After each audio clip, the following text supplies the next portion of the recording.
Olá, gente amiga, sejam bem-vindos, bem-vindas ao nosso devocional para este dia.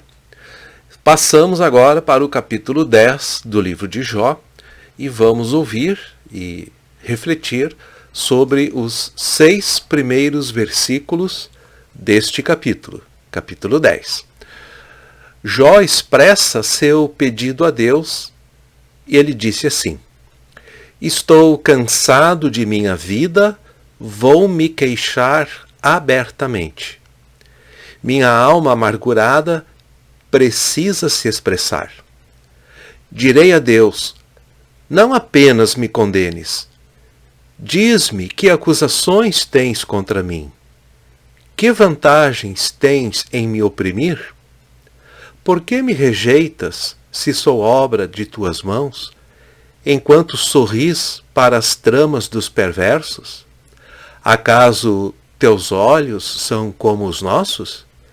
Vês as coisas como um ser humano qualquer?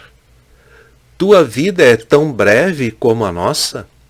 Vives tão pouco como o homem? Que precisas, sem demora, investigar minha culpa e procurar meu pecado? Esta é a parte inicial desse desabafo de Jó. E como ele mesmo diz, ele precisa expressar a sua amargura, a sua queixa, e ele faz, na minha opinião, aquilo que é correto. Ele expõe aquilo que o oprime, aquilo que machuca, não só, talvez, as feridas que ele tinha pelo corpo, mas o motivo pelo qual essas feridas estavam lá. Essa é a maior amargura de Jó. Por que ele tinha que passar por isso? E aí ele questiona, né? Ele pergunta, expressa diante de Deus, justamente se Deus tem o mesmo jeito de olhar, o mesmo jeito de agir que o ser humano tem. É claro que entendemos que não é assim, mas estamos aqui diante de alguém necessitado de expressar o seu problema, sua dificuldade, e desta forma ele vai, vamos dizer assim, argumentando com Deus. Veja que ele não coloca um ponto final, né? Ele apenas pergunta: por que eu preciso ser investigado tão depressa por causa do meu pecado? Então Jó está tendo agora aquela convicção que nós falamos anteriormente, que se ele está sofrendo, e muito, é porque ele cometeu algum pecado. Jó, refletindo sobre sua vida, como já vimos anteriormente, ele não encontra um motivo grande, forte e preciso para que esteja passando por isso. Como vimos lá no início do livro de Jó, ele era considerado um homem íntegro e temente a Deus. Mas a vida é assim. Há situações que vêm a nós não entendemos. Algumas são difíceis de serem superadas, outras depois de um tempo são superadas, e até temos que dizer que algumas não são. Né? Elas vão ficando, elas ficam. Não entendemos isto.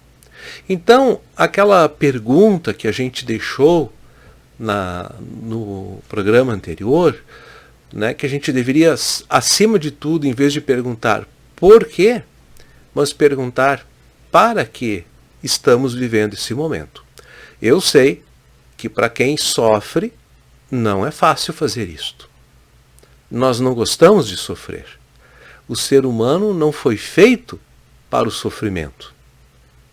Dentro de nós temos esta condição. Ninguém quer sofrer por sofrer. Tem gente que sofre quando, por exemplo, seu time de futebol perde, mas na outra semana tem outro jogo e às vezes empata, às vezes ganha, pronto, já passou. Não é uma coisa que abala a vida da pessoa. Mas quando são coisas, e aqui no caso de Jó, uma doença, né, que das plantas dos pés à ponta da cabeça dominava o seu corpo, não havia, na opinião dele, sentido nenhum disso estar acontecendo. Por isso, meus irmãos e minhas irmãs, esse assunto vai continuar, né? O capítulo 10 ainda não terminou, mas eu queria deixar essa pequena reflexão para que a gente se prepare para na próxima vez aprofundar isso um pouco mais. Tá bom? Eu quero convidá-los então, neste momento, para termos a nossa oração do dia. Senhor Deus e Pai, muitas coisas vêm sobre a nossa vida que nós não entendemos, temos dificuldades de aceitar, até nos revoltamos, nos indignamos, e isso é perfeitamente humano. Obrigado, Senhor, que Tu nos entendes, Tu nos acolhes, apesar de tudo isto. Queremos olhar, Pai, para o exemplo de Jó, como alguém que também teve seus momentos em que teve queixas, teve reclamações, indignação, mas não deixou de crer em Ti, porque ele até conversava contigo, orava a Ti. E desta forma também queremos, Pai, que Tu nos ajude em nossos momentos a mantermos comunhão contigo. Entregamos em Tuas mãos este dia e que este dia seja o melhor dia possível para todos nós. É o que pedimos e oramos em nome de Jesus. Amém. Muito bem, gente amiga, obrigado pela sua companhia. Sempre é muito bom saber as pessoas que nos acompanham. Vez e outra, encontro pessoas... o senhor é o pastor do Gente Amiga? Eu escuto o senhor todos os dias. Pessoas que eu não conheço, estou conhecendo agora. Então, fico feliz que vamos alcançando aos poucos pessoas aqui, ali, enfim, onde for útil esse devocional. Fique bem, fique com Deus e amanhã, se Ele quiser, nós nos encontramos mais uma vez. Combinado? Um grande abraço e até lá então. Tchau.